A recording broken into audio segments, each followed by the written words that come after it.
There are some things in our life that we could not fix. We could only carry them. Remember that. May mga bagay sa ating buhay na hindi mo maayos. Kailangan mo lang buhatin. Bakit hindi natin maayos ang lahat ng bagay na sira sa ating buhay? Una, ito ay dahil hindi naman natin alam ang lahat. We are not all-knowing. Halimbawa, pag nasira ang iyong cellphone, subukan mong ayusin, buksan mo. Sa tingin niyo po, maayos o lalong masisira? Kung hindi mo alam ayusin, huwag mo maayusin. Do not pretend that you know how to fix things. Kung hindi mo alam, aminin mo, hindi mo alam at magpatulong ka.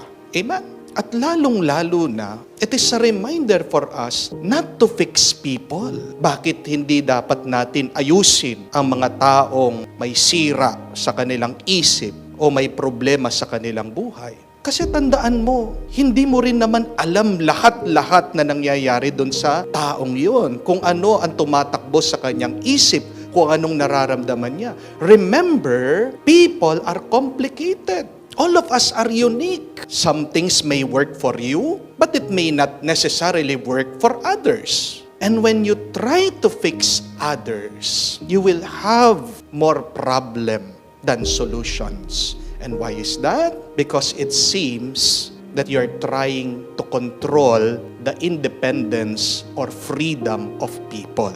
At yun yung isang bagay na ayaw natin. Yung kinokontrol tayo o inaalisan tayo ng laya. Subukan nyo na ayusin nyo yung problema ng iba. Halimbawa, pag naririnig mo, maingay yung anak ng kapitbahay mo, puntahan mo sila doon, sabihin mo, "Ay Mars, akong bahala, aayusin ko, didisiplinahin ko yung mga anak mo." Ano po sa tingin nyo mangyayari sa inyong dalawa? Baka magsabunutan kayo. Subukan nyo po, sabihin nyo doon sa kaibigan nyo, "Akong bahala Mars, aayusin ko yung asawa mo." Pagsasabihan ko siya. Sige, pagsabihan mo yung asawa niya. Tignan natin kung maayos. Baka lalo pa kayo magkagulo. O sabihan mo yung kapitbahay mo. Alam mo, nagkakalat yung aso mo dyan. Bigay mo sa akin, aayusin ko siya. Maayos ba? Malilinis ba? Mas malaking problema kung magmamagaling ka na sasabihin mo, kaya kong ayusin ang problema ng ibang tao. Do not try to fix the problem of others. Because there are some problems that could not be fixed. They can only be carried. They can only be tolerated. Kailangan mo lang tiisin. Kung paano din nag-aaway-away tayo sa politika, tingnan niyo po. Magkakaiba tayo ng opinyon. Susubukan mo na ayusin yung mentalidad ng iba. Diyan nagkakaroon ng debate. Diyan nagkakaroon ng bangayan. Because the point is, it is not up to us to solve the problems of others. It is not us that should fix what is wrong in other people's lives. If there is a problem, carry it.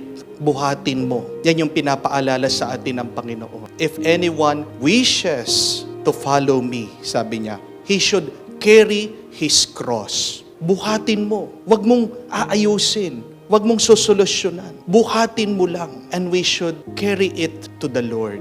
Bring it to Jesus. Why? Because only God can fix our situation. Only God knows the solution to our problem. Magtiis ka. Magtiyaga ka. Maniwala ka. Diyan sa iyong binubuhat na mahirap o problema. Gagamitin ng Diyos yan para sa iyong ikabubuti. Kamukha po nung kwento ng bata na nag-aaral, pumapasok sa eskwela. Naiinggit doon sa mga kaklase niya. Bakit? Pag nagre-recess, pag kumakain, ayaw niyang ilabas yung kanyang baon. Kasi rich kid yung mga kaklase niya. Yung mga kinakain nila, chichirya, McDo, Jollibee, French fries, milk tea, Coke, soft drinks. Siya, anak ng magsasaka. Ano yung baon? Palagi gulay.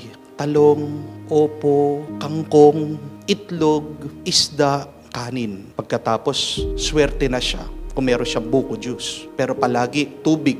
Umiiyak sa tatay niya. Sabi, bakit hindi mo ako bili ng chichirya? Kamukha ng mga sa kaklase ko. Ang sasarap ng kinakain nila. Bakit ako? Nagmumukha na akong kambing. Puro gulay yung kinakain ko. Sinasabi ng tatay niya, kung ano yung binibigay naming baon, kainin mo. Para sa'yo yan. Kainin mo. Wala pong magawa. Nagtiis. Hanggang high school, nagtiis. Nakatapos sila. Nag-reunion. Ano yung nakita niya? Yung mga kaklase niya, ang babata, may sakit na. Diabetic, ang tataas ng presyon, may sakit sa puso, hindi na makalakad, may gout. Siya, ang ganda-ganda ng pangangatawan niya. Machong-macho. Bakit? Ito yung dahil sa kinain niya magsimula nung bata siya. Hindi niya maintindihan. Ayaw niyang tanggapin. Pero pinatanggap sa kanya ng kanyang ama. Tingnan niyo na po, bandang huli, siya din na nakinabang. We may see our crosses, we may see our problems as punishment. And yet, we are reminded by the Lord, if you bear them, you will receive salvation. You will receive peace. You will receive grace. Buhatin mo lang. Huwag mong gagalawin, huwag mong aayusin. Pero kung talagang gusto mo na maayos, anuman yung krus na yan, anuman yung problema na yan, ito yung tandaan nyo. Ialay mo sa Diyos. Ilapit mo sa Diyos. This is the reminder. If you want your life to be fixed, fix your hearts to the Lord.